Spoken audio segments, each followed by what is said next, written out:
Assalamualaikum dan salam Malaysia Madani. Bersama saya Fazril Hisham Afandi dalam Berita Pagi Sarawak, edisi Sabtu 1 Julai.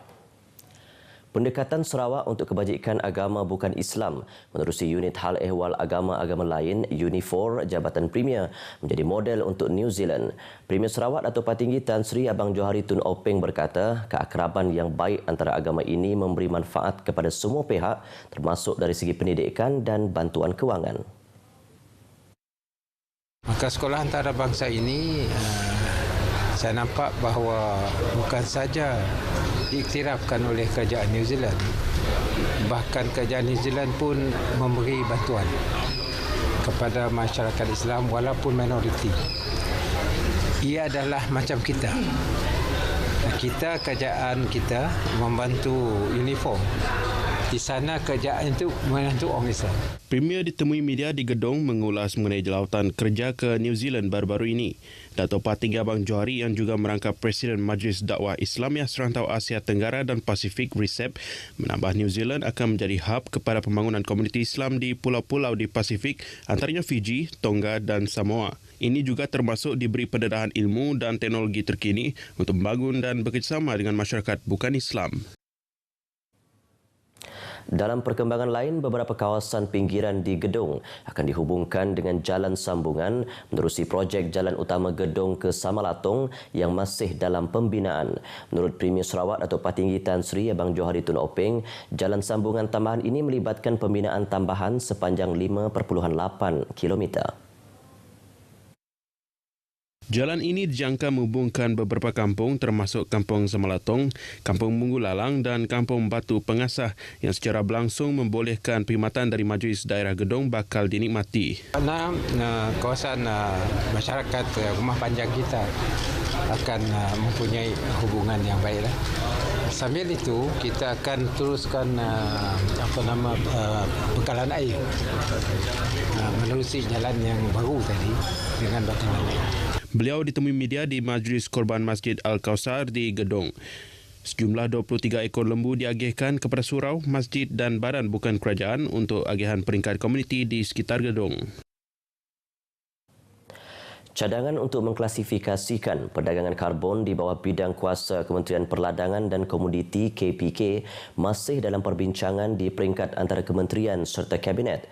Timbalan Perdana Menteri Datuk Seri Fadilah Yusof yang juga Menteri Perladangan dan Komoditi berkata keputusan muktamad mengenai perkara tersebut bakal mengambil sedikit masa kerana ia melibatkan perubahan struktur perundangan dan dasar yang komprehensif.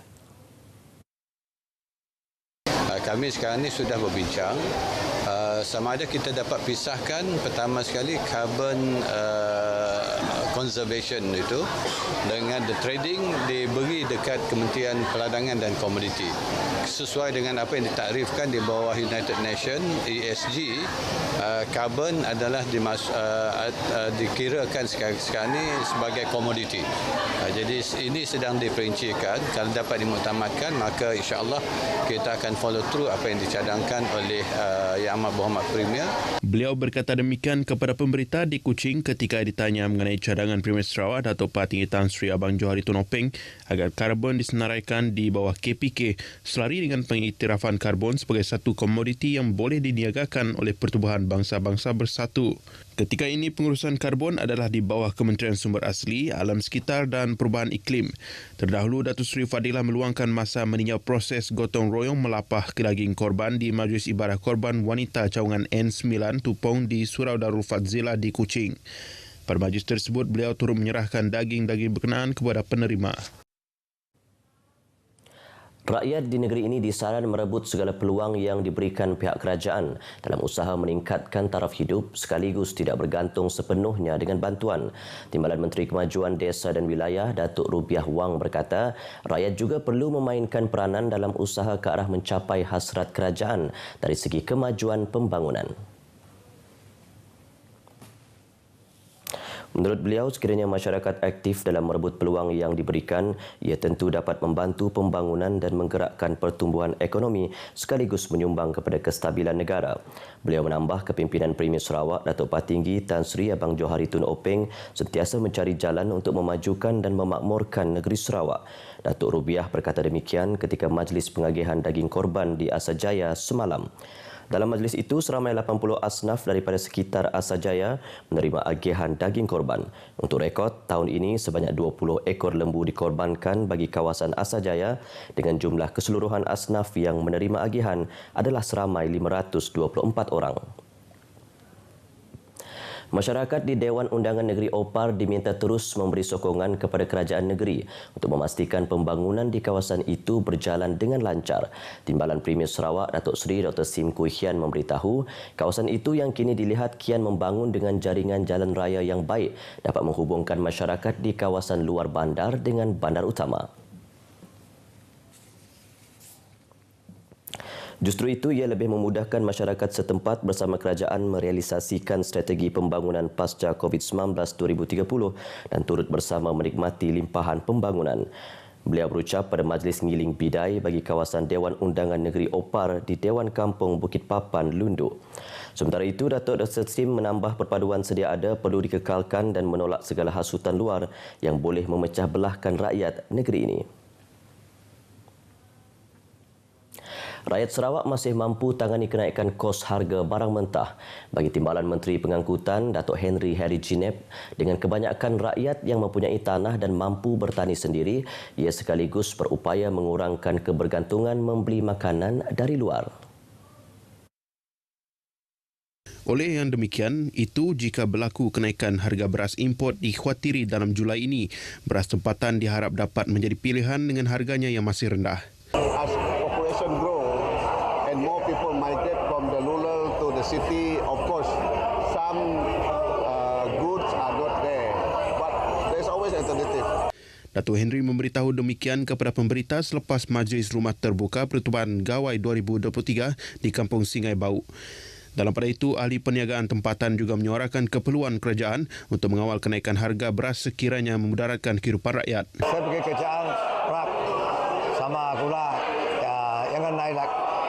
Sebab itu Sarawak lagi kampung boleh pulung cukup cantik. Kalau naik orang kampung susah. Datuk Seri Lau yakin kerajaan mempunyai plan dan mekanisme bagi membendung kenaikan makanan ruji rakyat itu. 4 kumpulan baskers dan 2 peserta individu akan berentap pada malam kemuncak Tok Baskers Challenge 2023 yang akan diadakan di Auditorium P. Ramlee RTM Kuching malam ini. Kumpulan Senggalang Baskers, Man Kids Baskers dari Kuching, 3 jejaka sopan Baskers dari Samarahan dan KJ Baskers dari Simunjan serta 2 peserta solo dari Kuching, Adi Baskers dan Edruz Aman akan pamerkan kehebatan masing-masing bagi merebut gelaran juara. Program anjuran bersama Jabatan Penyiaran Sarawak dan Kerajaan Negeri Sarawak ini menjanjikan hadiah wang tunai RM10,000 bagi Johan Tok Baskers Challenge 2023, manakala tempat kedua RM7,000 dan RM5,000 bagi tempat ketiga. Orang ramai dijemput hadir untuk memeriahkan lagi Malam Kemuncak Tok Baskers Challenge 2023 di Auditorium P. Ramlee RTM Kuching, dan anda juga boleh saksikan secara langsung di TV2 pada jam 9 malam dan juga di Sarawak FM. Polis Kuching menggalakkan masyarakat untuk memanfaatkan kemudahan perkhidmatan sistem e-reporting yang disediakan oleh Polis Diraja Malaysia PDRM. Ketua Polis Daerah Kuching, SCP Ashmon Bajah berkata, sistem itu bagi memudahkan pengadu membuat laporan yang tidak berkaitan dengan kesalahan jenayah tanpa perlu hadir ke balai polis. ACP Ashmon menerusi satu kenyataan media memaklumkan sistem e-reporting itu melibatkan aduan seperti kehilangan atau tercicir kad pengenalan, lesen memandu atau kad bank. Selain melibatkan aduan laporan kehilangan telefon bimbit, komputer riba dan cukai jalan. Termasuk juga aduan berkaitan pembantu rumah yang melarikan diri bagi tujuan pembatalan permit pembantu rumah sahaja serta kehilangan atau kerosakan peralatan atau dokumen akibat bencana alam.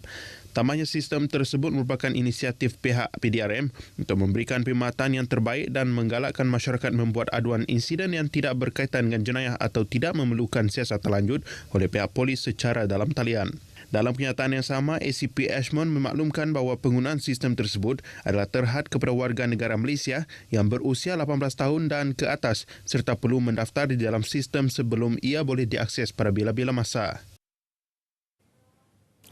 Paparan itu tadi mengakhiri Berita Pagi Sarawak edisi Sabtu 1 Julai. Seterusnya ikuti Selamat Pagi Malaysia selepas ini bersama Ridwan dan Raja Sofia. Assalamualaikum, salam Malaysia Madani.